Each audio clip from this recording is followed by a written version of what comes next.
또 케네는 자연적 질서와 자연법을 백성에 가르치는 교육과 학교의 정치적, 철학적 중요성을 고찰한다.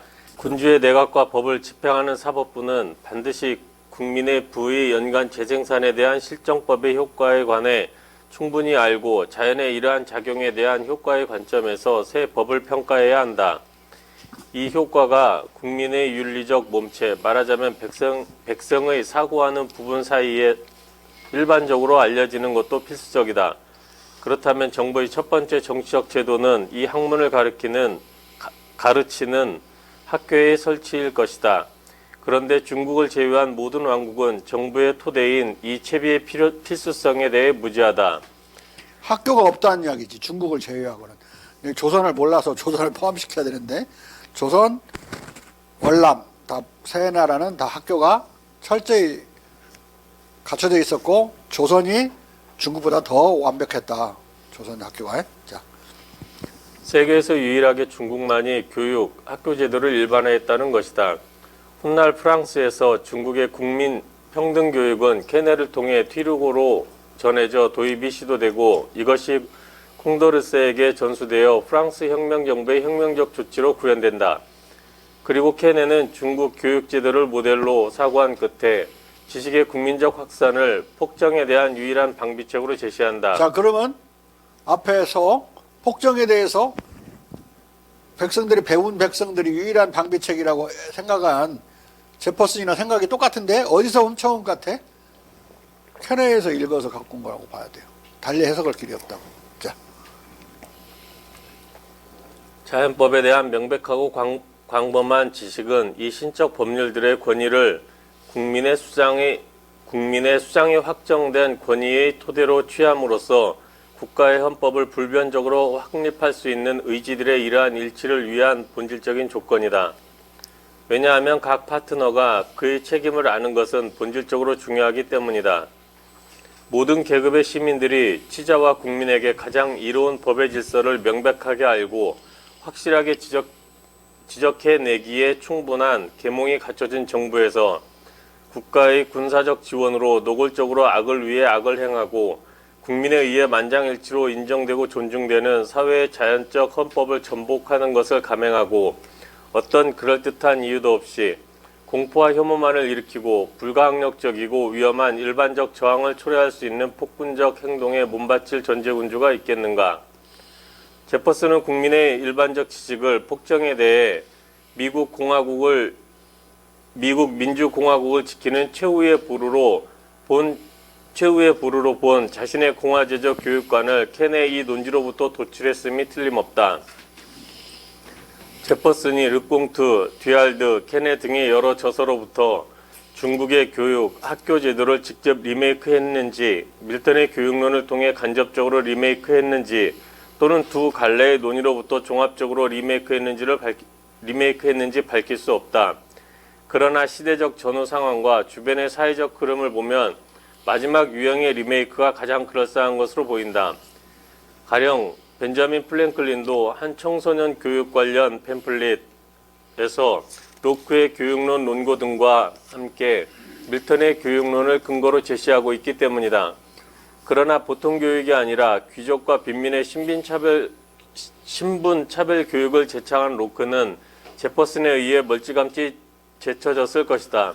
미국 헌법과 미국 혁명 관련해서 존 로크의 영향이나 이런 어떤 기여가 컸을 거라고 생각하지만 이렇게 상당히 반대돼요. 여러 가지 점에서 반 로크 혁명이다. 미국 혁명은 반 로크 혁명, 프로 차이니스, 친중국적 혁명이고, 그리고 여기서 존 밀턴의 권위는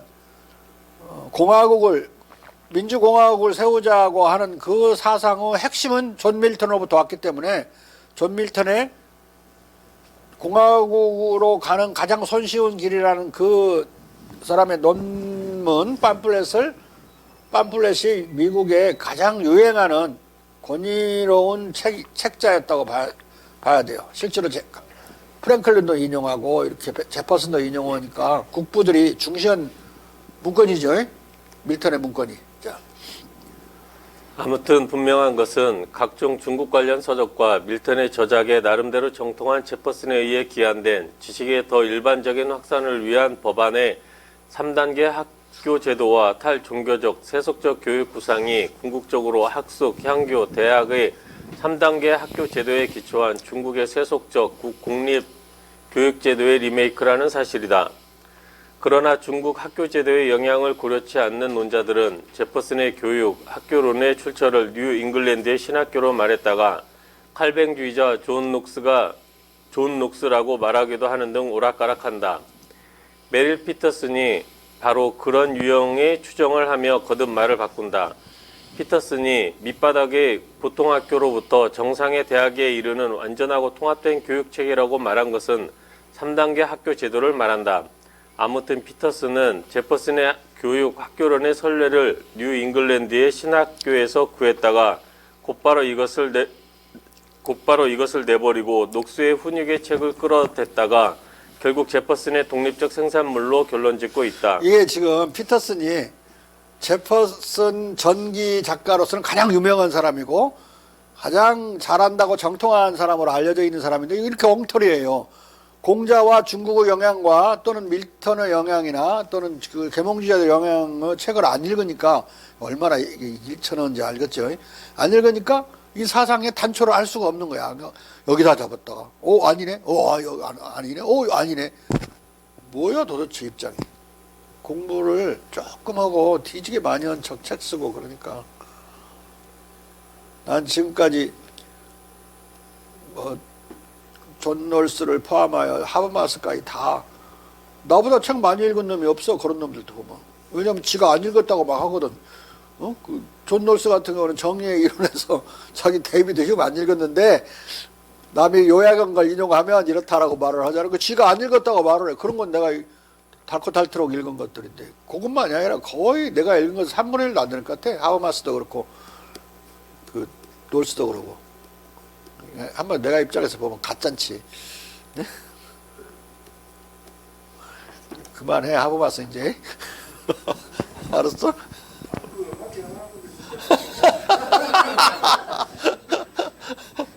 이제 이거 하라고. 자. 중국과 공자 철학을 고려치 않는 다른 여러 제퍼슨 논의와 여러 전기들도 거의 다 이 모양이다. 그러나 헤를리 크릴은 제퍼슨의 교육, 학교 설립 계획이 분명 중국산일 것이라고 단정한다. 크릴은 제퍼슨의 교육과 3단계 학교 법안에 중국 제국의 교육, 학교, 임용시험 제도가 영향을 주었을 분명한 가능성을 주장한 것이다. 크릴은 미국 사람인데 이게 제퍼슨의 전기의 최고 작가인 피터슨이 이게 크릴도 안 읽은 거야. 그러니까. 네? 자. 여기 있는 극동에 있는 한 학자가 읽는데 왜 이 사람은 안 읽는 거야? 그리고 막 전기를 써요. 자. 다시 제퍼슨의 법안에 대한 분석으로 돌아오면 제퍼슨의 초등학교에서 가르치고 배우는 것, 수업료 없는 무상교육 등도 중국의 학습과 유사하다. 이 모든 초등학교에서는 읽기, 쓰기, 공통산술이 가르쳐지고 그 안에서 어린이들에게 읽기를 가르치기 위해 사용하는 책들은 그들을 동시에 그리스, 로마, 영국, 미국의 역사를 숙지하게 만들 책들이어야 한다. 이 학교에서는 각 백가촌락 안에 거주하는 모든 자유로운 남녀 어린이들이 3년 동안 무상 교습을 받을 권리를 부여받고 사비용을 내고 그들의 부모, 보호자, 친구들이 적절하다고 생각할 만큼 오랫동안 교육받는다. 그리스, 로마, 영국, 미국 역사의 숙지가 도덕교육을 대신하고 어린이들의 판단력보다 더 성숙한 판단력이 요구되는 성경은 세속적 국가에서 어떤 경우든 배제된다. 다른 시대와 다른 국민의 경험을 알려주어 그들에게 쓸모가 있는 역사는 그들에게 과거를 알려줌으로써 그들로 하여금 미래를 판단할 수 있게 하고 그들에게 인간의 행동과 의도에 대한 판관으로서의 자격을 갖춰줄 것이기 때문이다. 모든 어린이를 자유롭게 교육하는 100개소의 초등학교 위에 20개소의 중등학교가 여러 군현, 카운티를 포함하는 지구에 설치된다. 자, 아까 내가 말했던 8만 개의 서당과 330개의 향교, 여기 규모가 엄청 적죠, 이걸 보면.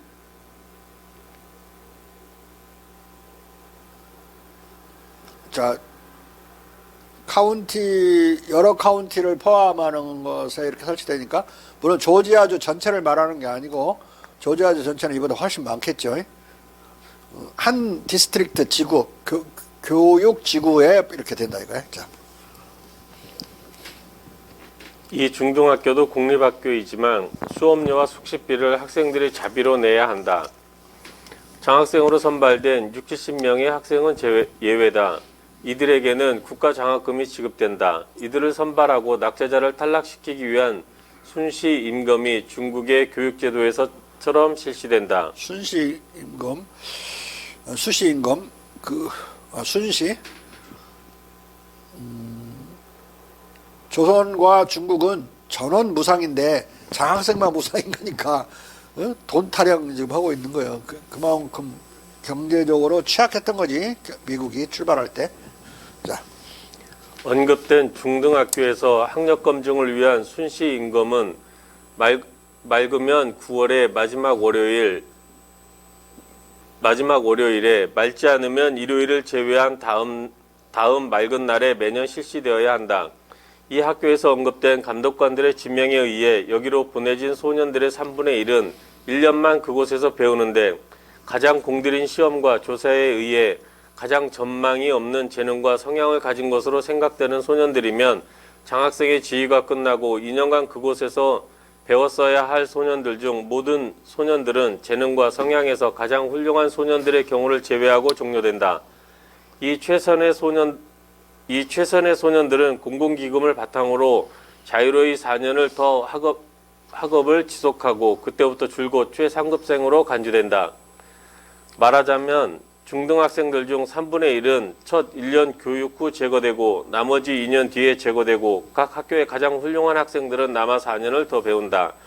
따라서 최선의 학생들은 도합 6년을 수학하는 셈이다. 이것은 중국의 유학 수학 기간 3년에 비해 2배지만 오늘날 중고등학교 수학기간과 동일하다. 전체 중 가장 훌륭한 영재가 선발되고 6년간 학습을 계속하고 나머지는 퇴교된다. 이 방법에 의해 20명의 가장 훌륭한 영재들이 쓰레기로부터 매년 긁어 모아져 공공비용으로 중등학교 기간 동안 교육된다. 중등학교 교육 과목은 고전어, 영문법, 지리, 고등수학이다. 이 교육체계의 피라미드의 정상에는 윌리엄 앤 메리 칼리지가 서 있었다. 지구의 감찰관들은 언급된 최상급자들, 가장 잘 배우고 가장 전망이 있는 재능과 품성을 지닌 소년을 한 명 선발하면 이 소년은 감찰관들에 의해 윌리엄 앤 메리 칼리지로 진학하도록 공인된다. 그는 그곳에서 3년 동안 교육받고 숙식을 제공받고 의복을 지급받는다. 오히려 대학은 무상이네. 대학은 무상이야. 무상교육, 숙식, 무상숙식. 이 비용은 매년 회계감사관들로부터의 보증에 근거해서 출납국장이 지불한다. 윌리엄 앤 메리 칼리지는 대학교뿐만 아니라 전체 교육 시스템의 감독 수뇌부도 되어야 했다. 이 칼리지는 가령 낮은 단계 학교들의 교육과정을 결정한다. 이 칼리지의 대학교화 플랜도 교육을 종교적 지도 감독으로부터 분리시키는 욕망에 의해 규정되었다. 버지니아의 사적 교사들은 대부분 국교의 성직자들이었다. 그리고 칼리지는 국교회의 기구였다. 이 칼리지는 그 창립으로부터 공적 지원을 받기 때문에 이제 나라의 아주 큰 관심거리였다. 왜냐하면 칼리지는 나라의 권리와 자유의 미래 수호자가 되어야 할 사람들이 신성한 저장고를 감시하고 지켜야 할 과학과 덕성을 풍부받을 수 있는 유일한 양성소이기 때문이다. 제퍼슨은 이 칼리지의 헌장을 세 가지 주요 관점에서 수정할 것을 제안했다. 첫째, 국교의 성직자들의 자기 영구적 관리 체제는 상하 양원 합동의회로부터 매년 임명을 받은 세속적 위원회에 의해 대체된다. 둘째, 교수진은 주요 지식 영역을 커버하는 6명에서 8명으로 늘린다. 첫 번째 요소는 엄청난 갈등 요소예요. 이걸 관철시키려면 거기 있는 성직자들이 그냥 물러나겠어요? 물러나지 않지. 자. 셋째, 칼리지의 공공재정은 증액하고 안전한 기반 위에 놓는다. 이 법안은 아무것도 이루어지지 않았지만 제퍼슨은 그가 주지사가 되었던 1779년 이 칼리지의 감독관으로 비선되어 이 권한으로 그의 목표를 향해 모종의 제한된 진보를 이룩하려고 시도했다. 그는 헌장에 따라 제한된 6명의 교수진에서 3명, 신학, 동방 언어, 그리스 라틴어 교수를 법과 통치, 해부학과 의학, 현대어 교수로 대체하는 데 성공했다. 제퍼슨은 고대어를 좋아했으나 고대어는 중등학교 과목이라고 생각했다. 그리고 제퍼슨은 교수진 중 인디언을 기독교로 개종시키는 신앙 개종 담당 교수를 미국 인디언들의 연구를 위한 인류학 교수로 전환시켰다. 이 변화들은 칼리지라기보다 대학교의 이념과 관련된 세속적, 공리주의적 인상을 주었다. 하지만 실제적 효과는 적었고 의회는 결코 짬을 내서 헌장을 개정하거나 제퍼슨의 다른 부분을 법제화하지 않았다. 어떤 것도 국교의 기구로 알려진 이 칼리지의 명성을 지우지 못했다. 훗날 제퍼슨은 이 실패를 이렇게 회상한다. 진짜 어렵죠. 뭐 하나 하려고 해도 진짜 어려워서 반대와 저항이 끊임없이 있기 때문에 진보가 이렇게 어려운 거예요. 진보한다는 게. 근대를 향한 진보인데 학교의 제도, 학교 교육 제도에 있어서의 진보인데 이렇게 어려워요. 뒤에도 계속 실패해. 이 법안들은 1796년까지도 제정되지 않았고 그 다음은 초등학교를 위해 준비된 만큼의 첫 번째 법안만이 제정되었다. 윌리엄 앤 메리 칼리지는 순전히 영국 국교회의 시설이었다. 따라서 칼리지 감찰관들은 이 국교의 모든 것을 따르도록 요구되었고 교수들은 39개 항 신앙 조목에 서명하도록 요구되었고 학생들은 교리문답을 배우도록 요구되었고 대학의 기본 목적은 국교회를 위한 목사를 기르는 것으로 선언되어 있었다. 그러므로 1796년은 벌써 독립이 된 해인데도 이 국교회인 성공회가 힘을 쓰고 있는 거예요. 계속해서. 자. 그러므로 모든 이단자들에 대한 종교적 경계심으로 인해 이 대학 법안이 국교회 종파를 제압할까봐 경보가 울렸고 이 법안을 제정하는 것은 거부되었다. 국교회의 지역적으로 국한된 편협성과 불순한 가을 기후도 이 입법으로 가는 일반적 경향을 저상시켰다. 그리고 초등학교 법안에 그들은 이 법안을 완전히 좌초시키는 규정을 삽입했다. 그들은 각 카운티 안에서 언제 이 법령을 집행할 것인지를 결정하는 것을 각 군현의 입법부에 맡겼기 때문이다. 법안의 한 규정은 이 학교의 비용이 각인이 내는 일반 세율에 비례해서 카운티 주민들이 감당하는 것이었다. 이것은 부자들에게 빈민교육의 짐을 전가할 것이다. 그리고 법관들은 일반적으로 보다 부유한 계급에 속하기에 이 짐을 짊어지고 싶지 않았다. 그리고 나는 단 한 곳의 카운티에서도 일을 시작하는 것을 감당할 수 없었다고 생각한다. 결국은 싸그리 좌초되고 말은 거예요. 자. 최종적으로 제퍼슨은 윌리엄 버그로부터 수도 천도를 성공하는데 이 천도는 정부 소재지와의 이 칼리지의 연관을 잘라냄으로써 칼리지의 지위를 결정적으로 약화시켰다. 세 번째 법안은 공공도서관 설립 법안이다. 이 법안은 제퍼슨의 지식 확산 계획을 완성하는 것이다. 그가 공공도서관 설립과 관련해 염두에 둔 기능은 모호하지만 공무원과 학생, 학자들의 필요를 충족시키는 것으로 추정된다. 그는 모든 분야에서 학문적 탐구를 촉진하기 위해 역사적 기록과 인공물들의 수집에 열성이었다. 그는 도서관 없는 교육은 상상할 수 없었기 때문이다. 이것은 다 그가 중국 도서관을 모델로 생각한 것이다. 수년 뒤 그는 성인 시민의 계속 교육을 성찰하면서 모든 카운티에 작은 순회 도서관을 설치하는 것보다 작은 비용으로 더 광범한 이익을 주는 것은 없을 것이라고 생각했다. 그러나 이 계획은 전혀 시행되지 못했다. 그래도 보통교육 체계는 전체 계획의 10분의 9였다. 나머지는 그것으로부터 생겨났고 그것 없이는 거의 생겨날 수 없는 것이었다. 지식의 더 일반적인 확산을 위한 법안 등은 1778년 12월 하원에 상정되었고 1년 반 뒤에 다시 상정되었고 1785년 세 번째 상정되어 통과되었으나 상원에서 부결되고 말았다. 다음 해에 제거되었으나 최종적으로 배척당했다. 이에 제임스 메디슨은 파리에 있는 제퍼슨에게 이렇게 보고한다. 자, 이 말은 보통 교육과 관련된 것은 대부분 저녁에 이제 학교를 세우고 까는 거니까 재정 문제였어요. 돈 없다 이거야, 돈 없어. 결국은 어렵게 된 거죠.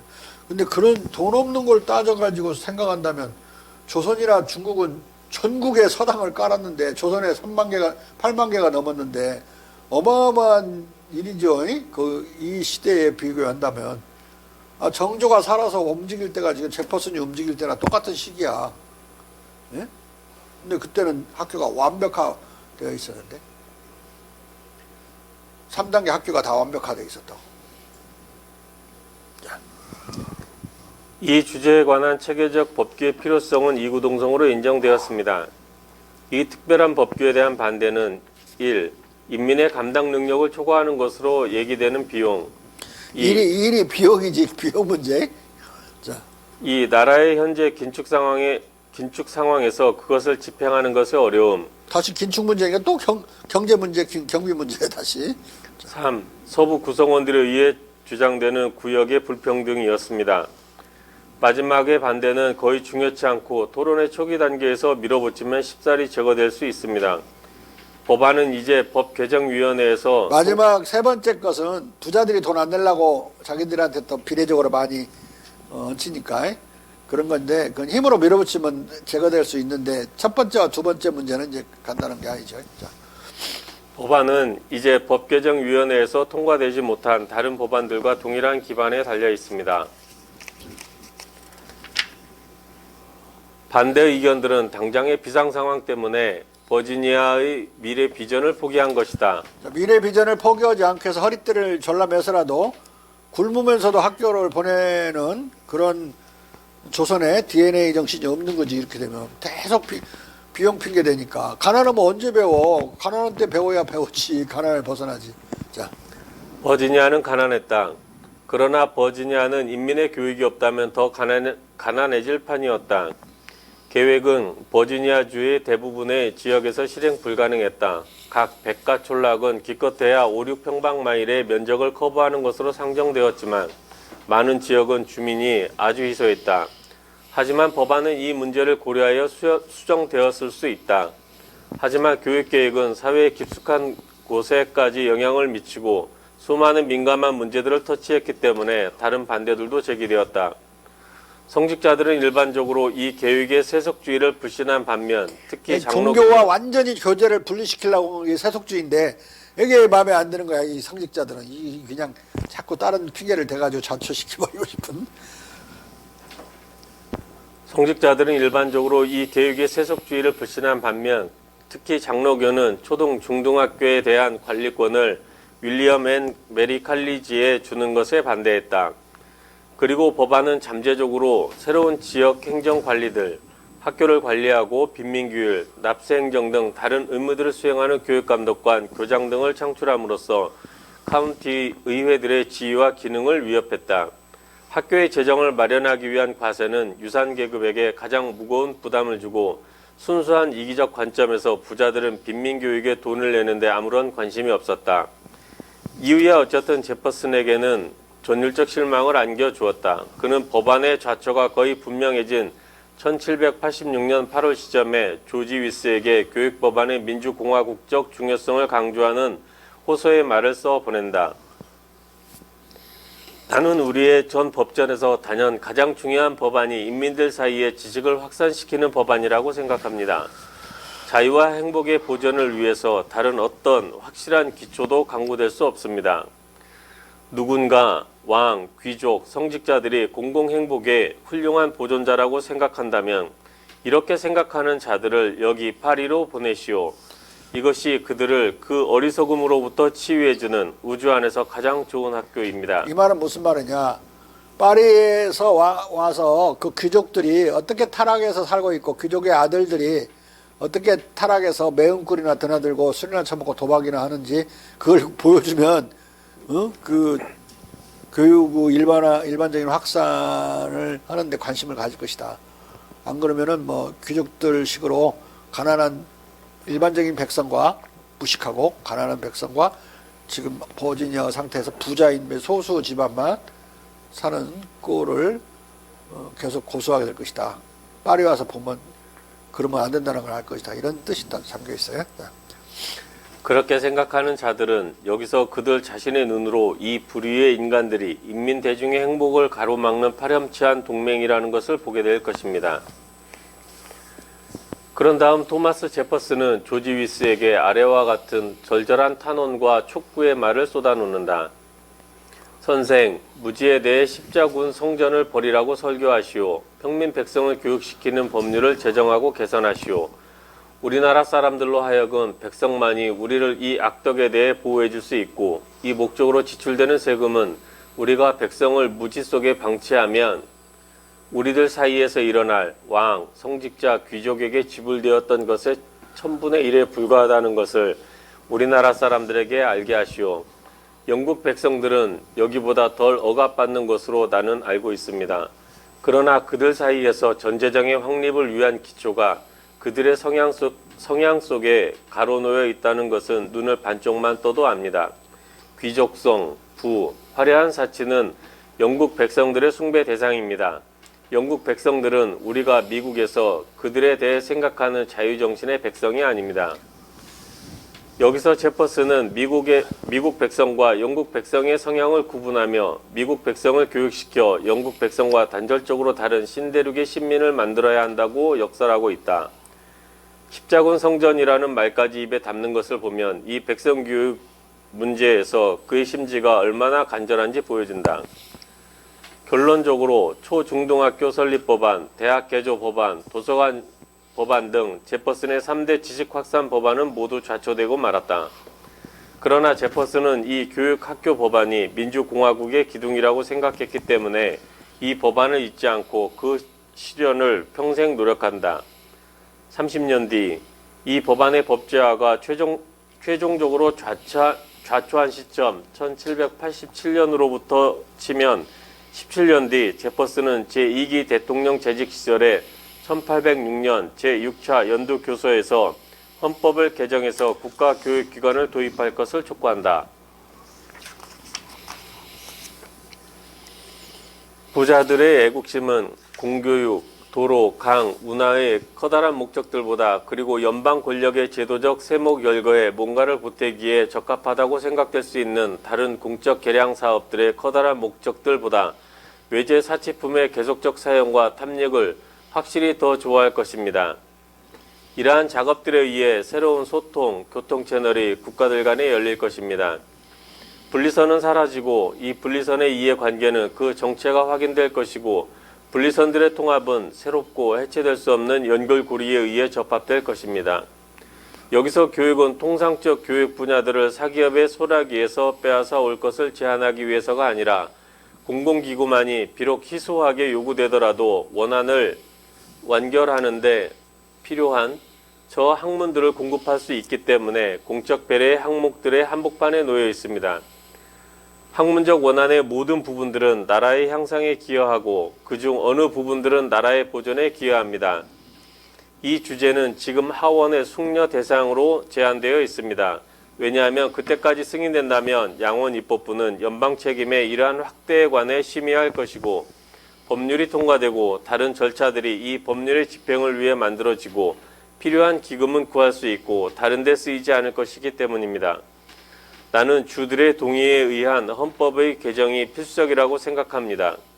왜냐하면 지금 공고되는 항목들은 헌법 안에서 열거된 것들, 그리고 헌법이 공적 자금을 투입하도록 허용한 것들에 들어있지 않기 때문입니다.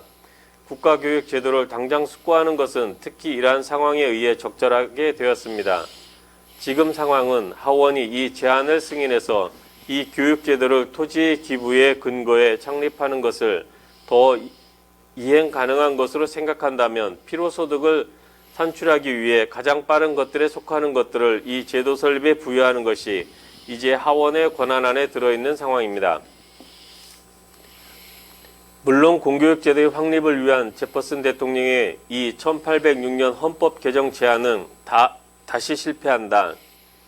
그럼에도 불구하고 제퍼슨의 공교육 법제화의 열망은 식지 않는다. 이것은 앞서 우리가 상세하게 분석한 애덤스 전 대통령과의 3개월 편지 논쟁에서 제퍼슨이 이른바 자연적 귀족의 육성과 곁들여 공교육을 여전히 강력하게 주장하는 것에서 입증된다. 두 번의 대통령 임기를 마치고 귀향의 은퇴 생활을 보내던 70대 노인 제퍼슨은 그가 이루지 못한 과업의 어젠다에서 공교육 제도를 1순위로 꼽았다. 집요하죠. 집요해 그냥. 서창훈 같아. 어? 어? 아무튼. 자. 대통령 퇴임 1년 후인 1810년 5월 제퍼슨은 존 타일러 판사에게 보낸 편지에서 이렇게 말한다. 나는 정말 공화국이 제 힘으로 유지되는 데 필수적인 두 개의 커다란 법안을 마음에 품고 있습니다. 1. 무엇이 그의 자유를 확고히 주는지 확고히 해주는지 또는 위태롭게 하는지를 만인이 자력으로 판단할 수 있게 해줄 보통교육 법안. 이 모든 9년을 각 개인의 모든 자식들이 그 안에 중앙학교에 다닐 규모의 백가촌락으로 나누는 법안. 그러나 이 구획은 많은 다른 기본 규정들을 예고한다. 백가촌락마다 학교 외에 치안판사 1인, 경찰 1인, 민병대 예고한다가라 예고합니다. 기본 규정들을 예고합니다. 백가촌락마다 학교 외에 치안판사 1인, 경찰 1인, 민병대 대장 1인이 있어야 합니다. 이 관리들 또는 백가촌락 안에 약간의 다른 관리들은 동부 타운십들의 엄선된 사람들로서 촌락의 모든 관심사를 관리하고 도로, 빈민, 치안을 순찰에 의해 보살펴야 합니다. 백가촌락마다 필요한 곳에 근무하고 한두 명의 배심원을 선발해야 하고 모든 다른 선거는 백가촌락들에서 각기 이루어지고 모든 백가촌락의 투표용지들은 각 촌락에서 모아져야 합니다. 그러니까 여러 가지 기능을 백가촌락이라는 다 기본 단위에서 싹 하는 건데 가장 이제 우리가 수용하기 어려운 게 민병대를 거기를 기준으로 만들고 또 경찰 순시까지도 거기서 하는 거니까 학교를 이런 경찰 부역, 병역 이런 거로부터 분리시켜준 게 아니라 조선이나 중국처럼 거꾸로 결합시키기 때문에 공복이 상당히 힘들 것 같아요. 그러니까 일하면서 싸울 수는 있을지 몰라도 공부하면서 싸우기는 어렵거든. 뭔가 잘못된 계획이야. 자. 1814년 1월 버지니아 상원의원 조지프 카벨에게 보내는 편지에서도 제퍼슨은 이렇게 말한다. 내가 숨을 쉬는 동안 추진할 권리를 주장해야 하는 두 개의 주제, 공교육과 카운티를 학군, 백가촌락으로 분할하는 것이 있습니다. 나는 공화제적 통치의 지속을 절대적으로 이 두 걸쇠에 달려있는 것으로 간주합니다. 자기의 고향 주 버지니아에서 카운티를 학군으로 나누고 이 학군에 설치된 학교 중심의 작은 공화국들을 수립하는 공교육 제도의 확립은 이렇게 제퍼슨의 평생 소원이 되어 있었던 것이다. 학교 중심으로 조직된 학군의 작은 공화국의 이념은 극동의 유교 제국에서 지방의 향촌 자치단체들, 군주정의 외피를 쓴 작은 공화국들이 공자, 맹자를 비롯한 여러 성현들을 배양한 향교 중심으로 조직되어 있었던 것을 그대로 빼다 박았다. 1816년 9월의 한 편지에서 제퍼슨은 이렇게 말한다. 이 학군들은 순수하고 기초적인 공화국들이고 이 학군들의 총화는 주를 구성하고 가장 가까운 일상적 관심 업무인 학군 업무에 관한 한 전체를 참된 민주주의로 만들 것이다. 이 학군 공화국 설치와 보통 학교 교육은 1779년의 저 지식의 보다 더 일반적 확산을 위한 법안으로 거슬러 올라가는 것이다. 여기서 보다 빼고 앞에는 보다 없었어요. 일반적인이 들어가야 될 것 같아.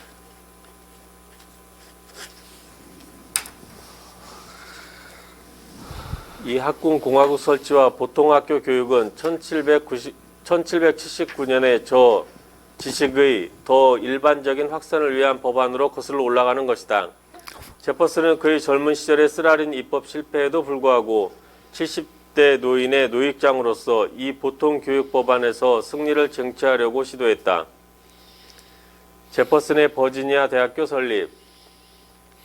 앞서 살펴보았듯이 1770년대 버지니아는 제퍼슨의 개혁에 지극히 비우호적이었고 1810년대에는 혁명 물결이 절정에 달했던 1770년대보다 훨씬 더 비우호적이었다.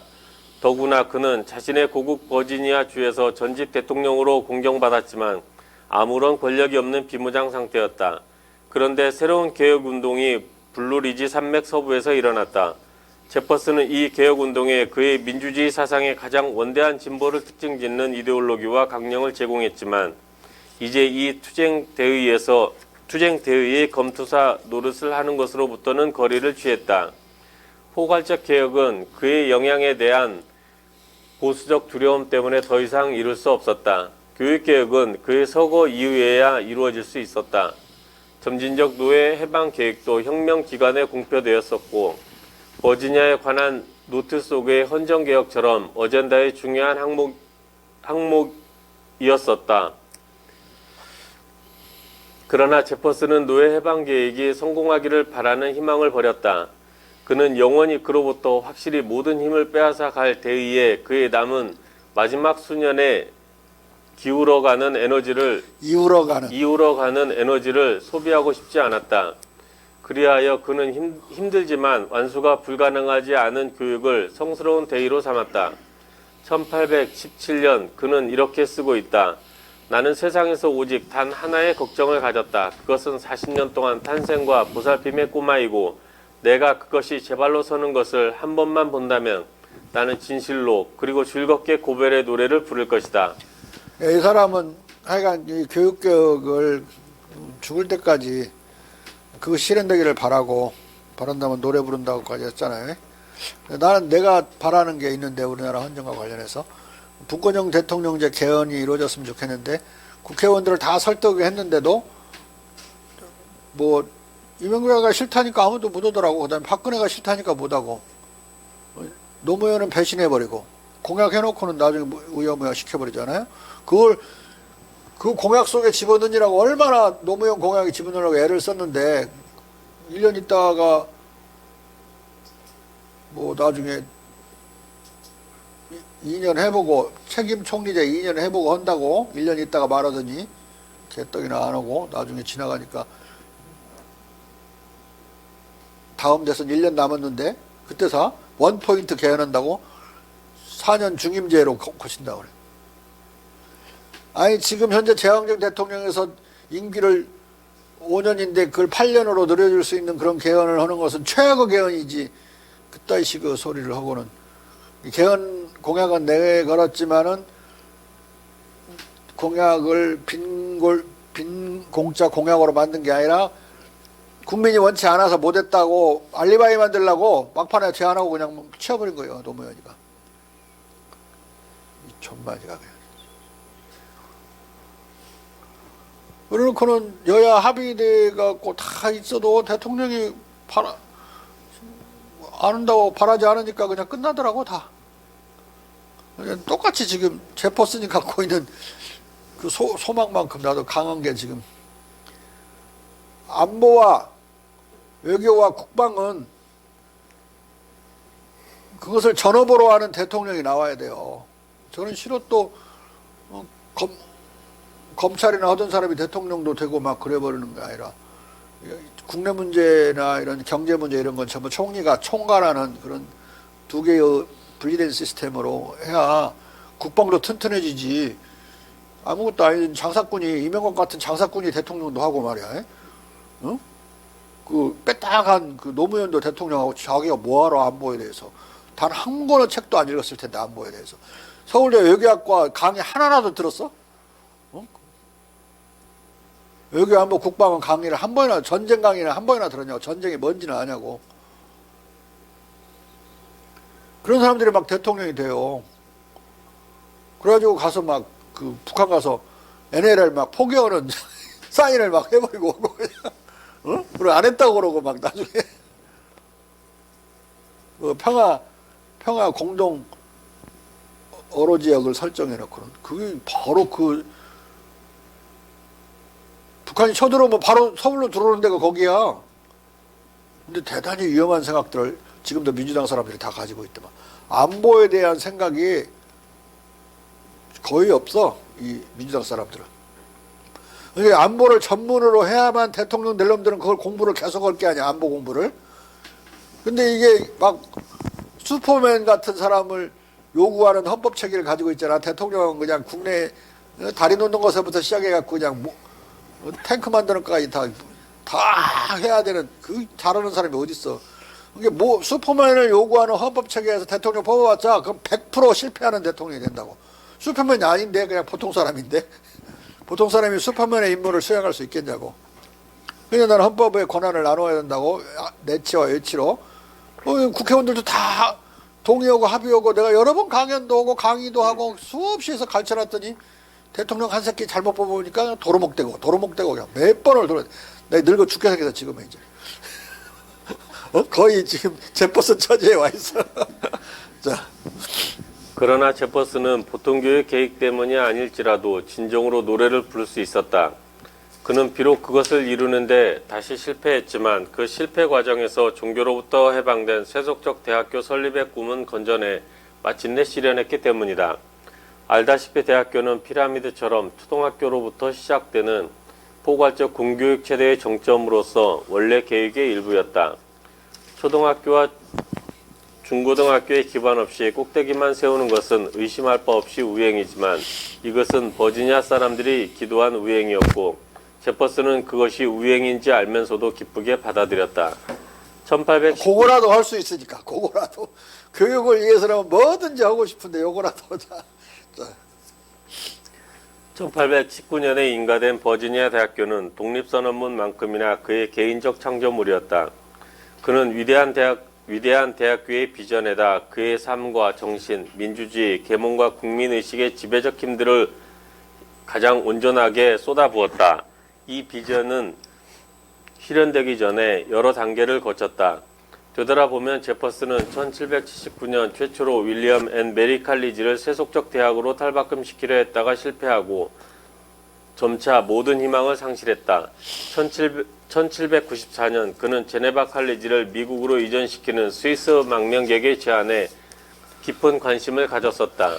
이게 윌리엄 앤 메리를 세속화시키느니 차라리 스위스에서 무슨 대학을 뭐 어쩌고저쩌고 한다고 그러니까 거기다 이렇게 귀를 좀 더 기울인 거야. 그걸 갖고 오면 또 되겠네. 그게 쉬운 일인가 근데 진짜.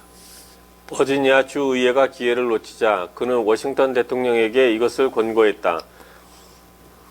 그러나 워싱턴은 외국 칼리지의 이식과 외국어를 말하는 교수진의 위험이 너무 크다고 판단하고 이 권고를 묵살했다. 1800년 제퍼슨은 대통령이 된 뒤에 생각의 방향을 진지하게 그의 고향주에 완전히 새로운 제도를 창조하는 데로 돌렸다. 그는 그의 친구 프리스틀리와 뒷봉에게 공적 지원으로 후원할 가치가 있고 다른 주들의 젊은이들을 와서 지식의 컵을 마시고 우리와 동포가 되도록 끌어들일 매력 덩어리가 될 만한 정도로 아주 폭넓고 현대적인 대학교 설립 계획을 요청했다. 프리스틀리와 뒷봉은 각각 정교한 계획을 제공했으나 제퍼슨의 마음에 들지 않았다.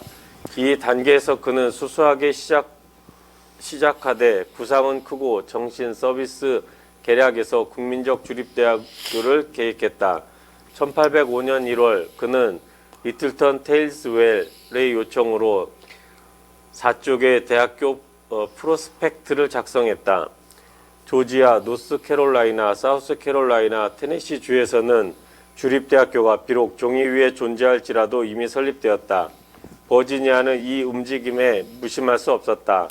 이에 테이즈웰은 버지니아 상하원 의회가 행동할 시점에 가까이 왔다고 믿은 것 같았다.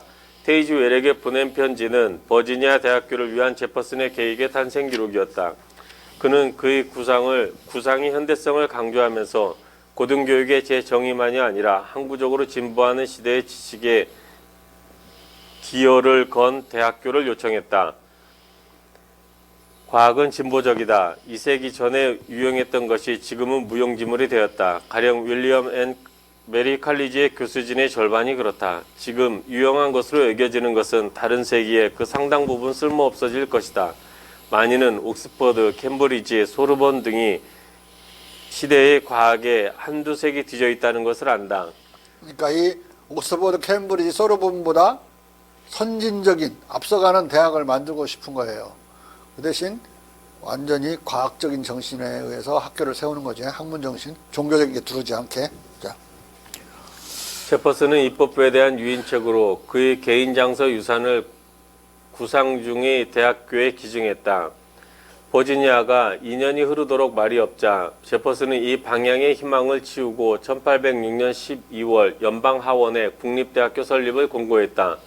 발로우든과 협주된 이 프로젝트는 40년 대학교 설립 투쟁에 대한 또 다른 안가주망이었다. 이 프로젝트는 앞서 잠시 시사했듯이 소기의 경읽기로 끝났다. 극동의 유교 제국에서 천여 년 전에서부터 설립 운영되어 온 무상교육, 무상숙식의 세속적 국립대학교를 세우기가 미국에서는 이렇게 어려웠던 것이다. 제퍼슨이 버지니아 대학교의 창설로 귀착된 기획에 관여하게 된 것은 은퇴 후 5년이 지난 시점이었다. 주립대학교 설립위원장 피터 칼을 비롯한 그의 여러 이웃들은 1814년 샤로츠빌에 사립 2차 학교 알버말 아카데미를 세우려고 노력하고 있었다. 그는 1814년 7월 애덤스에게 이렇게 알린다. 나는 우리의 계승자들이 경험에 의해 깨우침을 얻어 그들의 관심을 교육의 이점으로 돌리기를 바랍니다. 나는 스스로 부르듯이 작은 아카데미가 아니라 광범한 규모의 교육을 의미합니다. 이 작은 아카데미들은 모든 이웃에서 출범하고 있고 그곳에서는 한두 사람이 라틴어 지식, 때로는 히라버 지식, 지구의 지식, 유클리드 첫 6권을 보유하고 이것을 지식의 총량으로 상상하고 이것을 전달합니다. 이 작은 아카데미들은 부지런한 추구와 멀어지기에 충분한 그리고 과학의 대우에서 복무하기에 충분치 않은 정확한 학습 취향을 가진 학생들을 세상의 극장으로 내보냅니다. 정말이지 우리는 몇몇 예외들을 가지고 있습니다. 하나는 내가 당신께 최근에 소개했습니다. 그리고 우리는 몇몇 다른 예외들도 가지고 있습니다.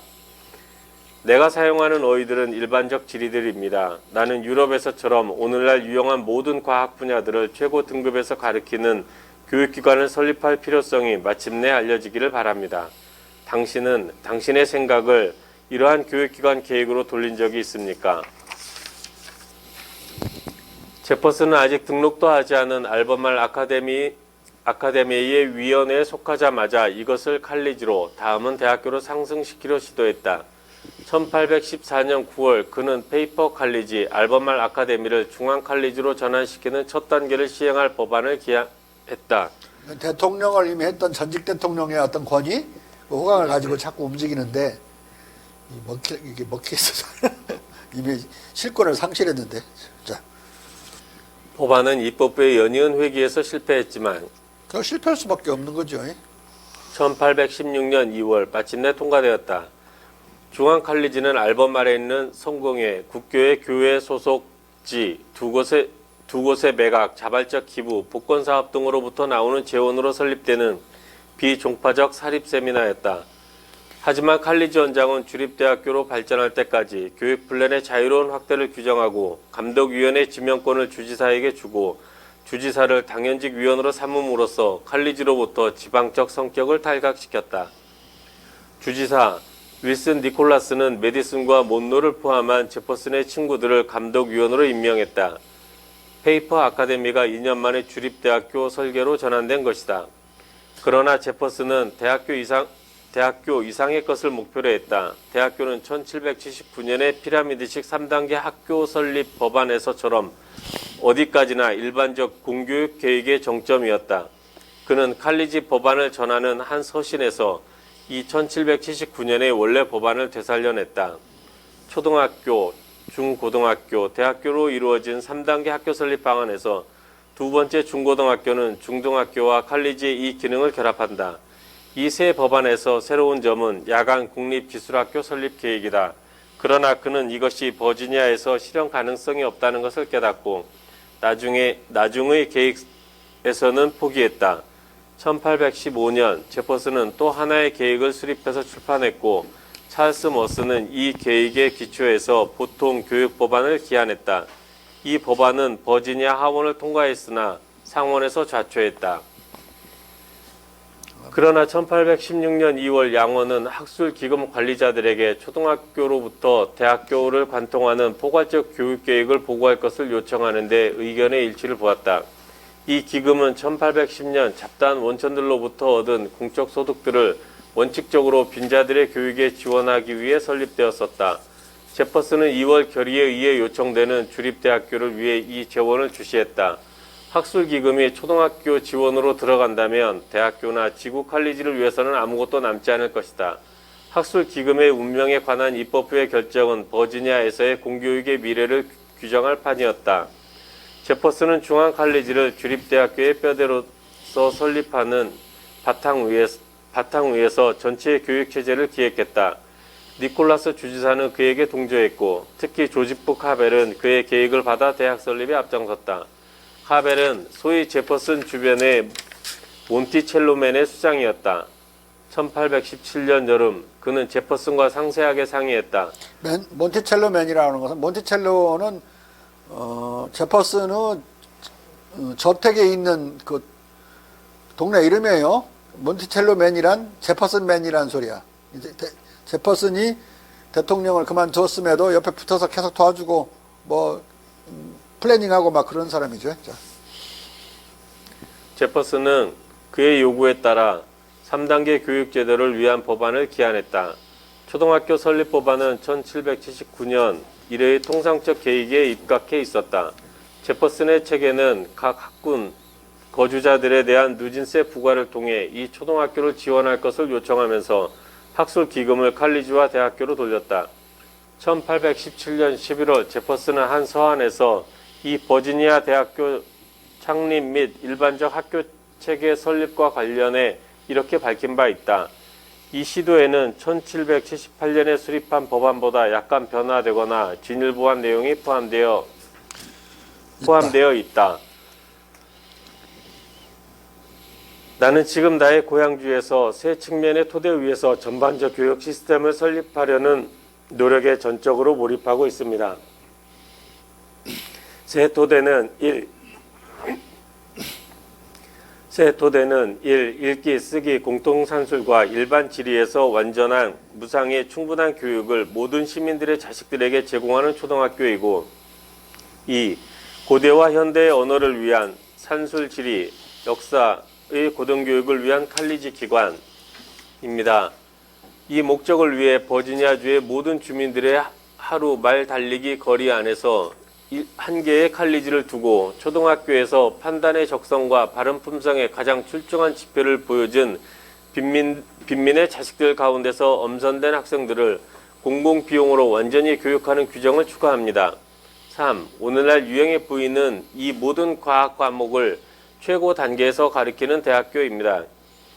이것은 아마도 10명 또는 12명의 교수진을 요할 것입니다. 이 교수들의 대부분은 우리가 어쩔 수 없이 유럽에 의뢰해야 하되 학생들이 모국어로 이루어지는 의사소통으로부터 얻어지는 더 커다란 이점 때문에 특히 가능성이 있는 바 에든버러에 의뢰해야 할 것입니다. 에든버러는 스코틀랜드 계몽주의 중심지고 데이비드 흉이 나온 학교이고 아담 스미스의 고향이기도 하죠. 또 에든버러가. 그러니까 거기를 두 번이나 방문했어요. 그 벤저민 프랭클린은 데이비드 흉을 보러.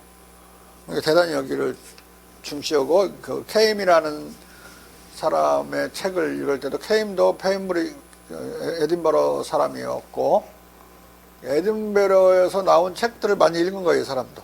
네? 자. 이 마지막 시설은 이 교육체계가 지금부터 일주일 안에 소집될 우리의 입법부에 의해 어쨌든 채택된다면 아마 샤로치빌로부터 1마일 안에 그리고 몬티첼로로부터 4마일 안에 있을 것입니다. 하지만 나의 희망은 우리의 국가 입법부들의 일상적 성격에 의해 견제받을 것입니다. 이 입법부들의 의원들은 지식이 힘이고 지식이 안전이고 지식이 행복이라는 중요한 진리를 지각하기에 충분한 정보를 일반적으로 보유하고 있지 않습니다. 교육에 대한 감각이 없는 놈들이다 이런 말이야. 교육 철학이 부족한 사람. 카벨은 제퍼슨의 법안을 지구 칼리지와 대학교 설립을 위한 법안과 함께 의회의 학교 칼리지 위원회에 제출했다. 앞에서 뭐 통과됐다, 어쩌다, 이것이 또 허지부지 됐는지 또 이런 편지를 또 쓰고 있는 거 보면 그거 다 추적할 수는 없지만은 편지로만 나는 추적하고 있으니까 앞에 건 또 다시 유야무야 돼버린 거예요. 새로운 걸 봤는데 지금 뭐 이게 상당히 포괄적이고 시스테마틱해 갖고 통과되기가 상당히 힘들 것 같지. 자, 제퍼슨은 초등학교 감찰관에서 성직자들을 배제하고 어떤 종파나 부류의 교리와도 불합치 않은 종교적 가르침을 가르치는 것을 금하고 스페인의 예에 따라 차세대에 문맹 테스트를 부과해 이것을 시민권 부여 조건으로 삼기를 바랬다. 그러나 카벨은 정치적 논란에 말려들 것을 우려해 이것들을 빼고 법안을 기한했다. 그러니까 탈 종교적인 측면은 싹 빼버린 거야. 빼고 그냥 없는 것처럼. 자. 제퍼슨은 부자들이 누진세를 기피할 것이라는 이유에서 제기된 반대에 대해 세액이 3~4%로 아주 가벼운 데다 빈민 대중으로부터 정직하고 유용한 시민을 길러내는 것은 부자의 중요한 이익이라고 답변했다. 그러나 법안은 다시 의회를 통과하지 못했다. 그는 심대한 실망감을 또 느꼈다. 이러한 실망 때문에 그는 희망을 대학교 설립회로 돌렸다. 그러니까 초등학교, 중등학교 포기하고 에이씨 제일 위에 있는 대가리만 꼭지점만 하자. 자. 우여곡절의 최종 결과는 1818년 초등학교 체계와 대학교를 설치하는 법안이 통과되었다는 것이다. 이 법안에 따라 9년의 관청은 학교 위원들을 임명해야 했다. 그리고 이 학교 위원들은 얼마나 많은 빈민 아동들이 학술 기금 15,000달러로부터 지원받아야 하는지를 결정해야 했다. 빈민 교육에 돈을 내고 싶지 않은 부자들의 조세 저항에 굴복해 초등교육을 학술 기금과 연동시킨 발상 때문에 초등교육이 빈민 아동을 제외하면 유상교육이 되고 말았다. 또한 학군을 설치할 의무가 없었기 때문에 9년 차원에 위치한 이 초등학교는 하한선의 수적 필요 조건이 없었다. 또한 중고등학교는 아예 빠져 있었다. 따라서 이 법안의 학교는 제퍼슨의 초등 중등학교와 거리가 멀었다. 대학교는 그런대로 추진될 수 있었다. 그 밑에서 재정 상황에 따라 하도록 초등학교로 이렇게 놔두니까 뭐 안 해버리면 안 하는 거고 흐지부지 돼버린 거야. 결국 이제 확실히 될 수 있는 건 그 대학교 하나밖에 안 남은 거지. 버지니아 대학, 버지니아 주립대학. 제퍼슨은 이 절반의 승리에 만족할 수밖에 없었다. 그는 의회의 주립대학교 설립위원회가 중앙칼리지 부지를 대학교 부지로 선택할 것이라고 확신했다. 1817년 10월 6일 제퍼슨, 메디슨, 몰로가 참석한 가운데 마침내 첫 대학 건물의 주춧돌이 정초되었다. 1818년 봄 제퍼슨은 부지 선정과 주립대학교 설계위원으로 임명되었다. 1819년 1월 버지니아 대학교의 소재지는 제퍼슨의 확신대로 양원 합동회의에서 샤치로빌로 최종 의결되었다. 작은 난 속에서 우여곡절 끝에 버지니아주는 1819년 1월 25일 버지니아 주립대학교를 인가했다. 그러나 재원제달, 교사, 강당, 도서관, 기숙사 건설과 교과목 선정과 교수진 초빙 등으로 시간이 4년이 소모되어 감찰위원회는 1824년 5월에야 대학교를 다음해 9개월간 열 것을 공표할 수 있었다. 교수님이 도착하고 도서관이 채워지고 학생들이 조금씩 들어왔다. 버지니아 주립대학교는 1825년 3월 7일 비로소 첫 학기를 열었다. 첫 학기에는 겨우 50여 명의 학생이 들어왔지만 1년 뒤에는 2배 늘어 100명이 들어왔다. 자, 이렇게 보면 아까 향교가 80명이 정원이라고 할 때 큰 데는 100명이고 대단히 큰 거예요. 옛날 기준으로는.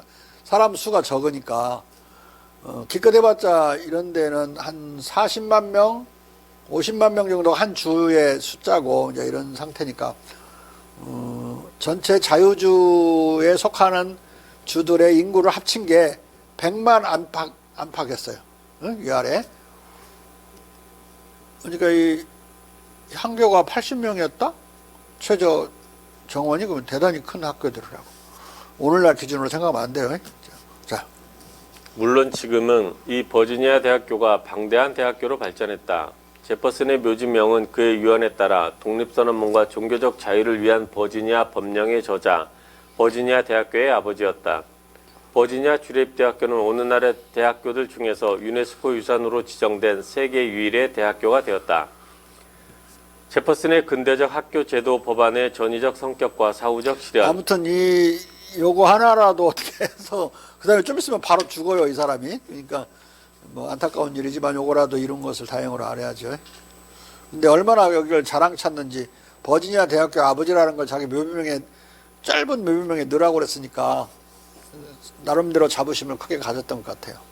자, 제퍼슨의 근대적 학교제도 법안의 전위적 성격과 사후적 실현. 많은 부자들과 성직자들은 버지니아에서 사립 아카데미들의 체계를 유지하고 촉진해야 한다는 의견이 많다고 생각해서 교육에 대한 주 정부의 일반적 재정 지원에 반대했다. 1818년의 법규는 이 표적을 정확히 맞춘 것이다. 그러나 제퍼슨이 기한한 1779년과 1817년의 보통교육법안에 담긴 중국식 3단계 국공립학교 방안은 당시 버지니아 입법부에 의해 무시당했을지라도 실로 예언적이었다. 제퍼슨은 이 때문에 민주적 교육을 하나의 사회적 공약으로 추구했던 19세기 교육개혁가들에게 전위 노릇을 했다. 사상으로서는 전위 노릇을 해서 결국은 자꾸 굴러가게 만들어지는 거죠. 실패했을지라도. 여러분들 꼭 성공만을 위해서 노력할 필요는 없는 거예요. 뭔가 하려고 애를 쓰는 것이 더 중요하다고. 실패하더라도 결국은 성공하게 만드는 거죠. 자.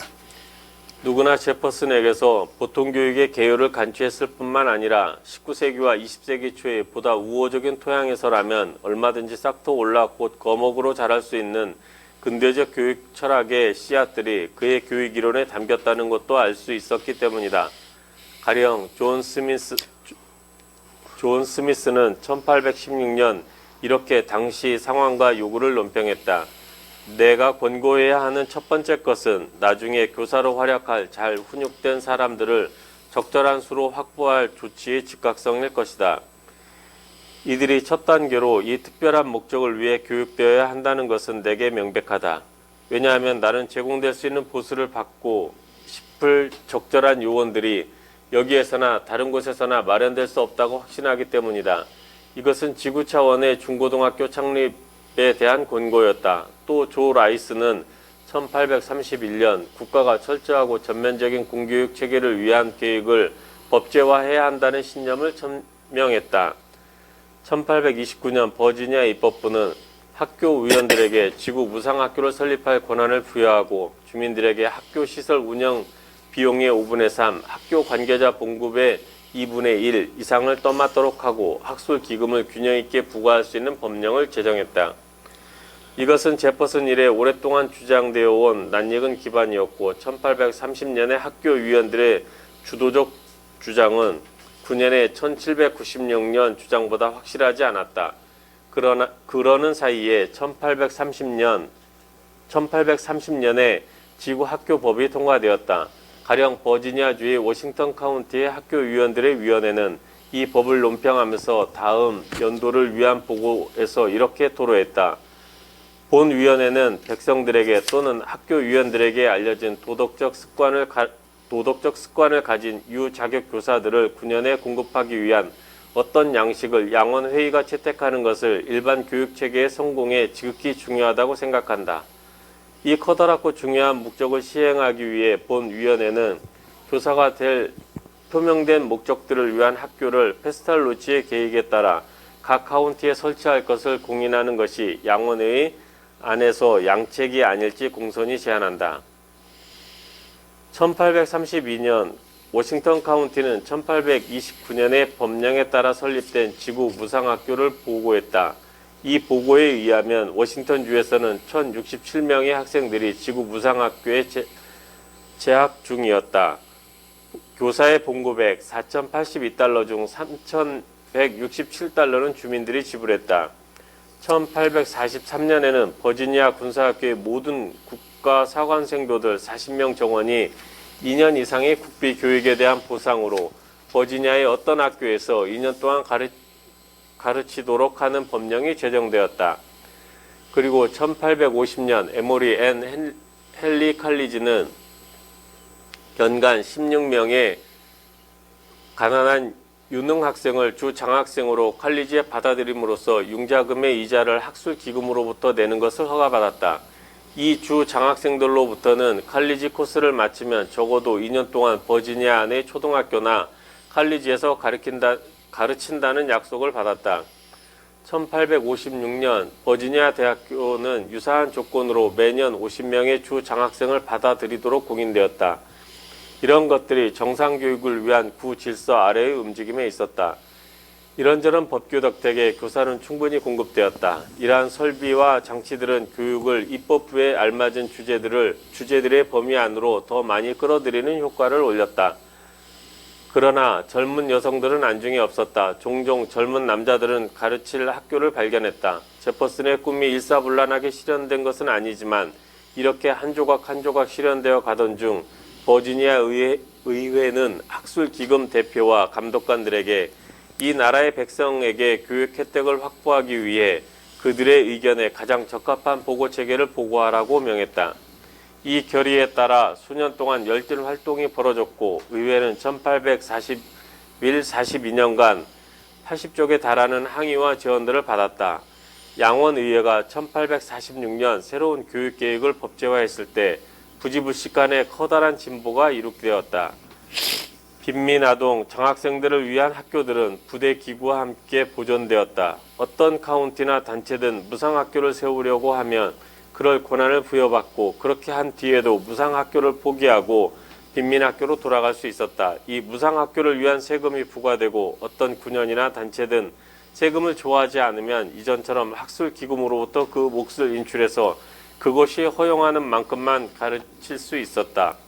학술기금의 1859-60년 보고에 의하면 9개 카운티와 세가자제 3개의 법인단체가 기금으로부터 지구 학교들을 위한 지원을 받는 것으로 나타난다.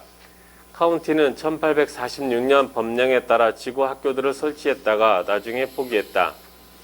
이 법령 자체는 곧 한 카운티 안에 몇몇 지구 또는 한 지구가 1829년 법령에서처럼 무상학교를 세울 수 있도록 개정되었다. 30개 카운티가 1860년 이전에 지구 무상학교 체계를 시도했다. 그러나 12개 미만의 군연이 1839년 법령에서 허용된 체제를 채택했다. 이후 즉 1846년부터 1860년까지 버지니아에서 교육은 훌륭하게 진보했다. 버지니아 대학교, 군사학교, 칼리지들은 여러 가지 방식으로 수적으로 성장하고 강화되었다. 여학교들도 잘 자리를 잡았다. 훌륭한 아카데미들이 도처에 있었다. 진정으로 주 정부는 버지니아 주립대학교가 예하 학교들에 대해 주는 자극 덕택에 효율적 교육체계를 전개할 수 있었다. 귀찮은 공적 후원기구 없이 버지니아 대학교는 각종 칼리지, 아카데미, 지구, 중고등학교 학생들에게 심지어 초등학교 학생들에게까지 향학열을 불어넣어 학습을 자극했다. 대학교는 자신들의 학자들을 훈련시켰고 이들 중 많은 이들은 칼리지의 타인들을 가르치고 싶어 했다. 이러한 사실들은 제퍼슨이 지식의 보다 더 일반적인 확산을 위한 법안을 기획하던 1779년부터 이미 애당초 예상되던 것들이다. 국가는 훌륭한 교사의 확실한 공급과 더불어 현명한 감독 아래 모든 등급을 관통하는 공교육 체계가 필요했다. 마침내 버지니아주는 80년도 더 된 제퍼슨의 꿈을 국가의 요구로 체화함으로써 교육 문화에서 근대화된 것이다. 결국 버지니아는 19세기 중반에야 겨우 그러나 구미 세계에서는 가장 먼저 중국 수준의 3단계 학교 체계를 갖추었다. 이 버지니아의 그래도 이런 노력을 통해서 제일 먼저 된 거예요. 우리가 여기 지금 읽을 때는 대단히 지루하게 이루어진 성취되는 거지만 근대적인 학교가 처음 출현한 게 19세기 거의 뭐 중반 정도니까 이때도 미국은 조선국에 비해서 훨씬 뒤떨어져 있는 나라였다고. 네? 그리고 그들이 조선보다 앞선 출판 기술을 가지고 왔을 때 그 시점이 약 1884년 이런 때인데 그 지역 연판 시스템이라는 게 아직 완전하게 발전을 못해서 미국 사람에 의해서 1890년에 지역 연판 시스템이 좀 더 완비되는데 그 완비된 이후에도 그렇게 빠른 속도로 많이 못 찍어내요. 비쌌어. 우리나라의 전통적인 그런 활자가 계속 쓰이게 되고 일제시대 내에도 많이 쓰여요. 우리나라 것이. 그러니까 경쟁력을 가지고 있었던 거라고. 그러니까 대부분 사람들은 서양의 그런 지역 연판 시스템의 신현 활자라고 그러는데 신현 활자가 등장했으니까 우리나라 금속 활자는 싹 사라졌을 것이다. 이렇게 생각을 하는데 그러지 않아요. 뭐 60년, 70년을 공존한다고. 그만큼 경쟁력이 경비상으로나 기술상으로 있었던 것이라고 하는 점을 강조해서 우리가 봐야 되고, 미국이 1882년에 조미 수요제약으로 조선에 나타났을 때 가까스로 조선보다 조금 앞서 있었던 거예요. 그러니까 별로 매력이 없었던 거라고. 조선 사람들에게. 오히려 이제 그로부터 10년 정도 지나면서야 미국이 좀 더 앞서가지고 이제 미국을 배우려고 하는 사람들이 생겨났지, 그 이제는 미국을 배우려는 조선 사람들이 별로 없었어요. 뭐 비슷비슷하다고 생각했기 때문에. 물론 1899년에 갔을 때는 미국은 이제 영국을 앞지르는 나라가 됐어요. 1898년에는 영국과 미국이 비슷했는데 뭘로? 제조업 생산량에 있어서. 1899년에 1897년에 영국이 중국의 제조업 생산량을 따라먹어요. 추월한다고. 근데 1년 있다가 미국이 영국을 추월해. 세계 1등 국가로 1899년에 떠오르는 거니까, 처음 우리 다 머리를 들이밀었을 때는 1882년이죠. 조미 수요조약이. 그때는 별 볼 일 없었을 그런 때고, 특히 신미양요를 할 때는 더 뒤떨어져 있었던 1871년인가 그러죠. 신미양요가. 신미양요가 언제지? 1871년인가? 74년인가?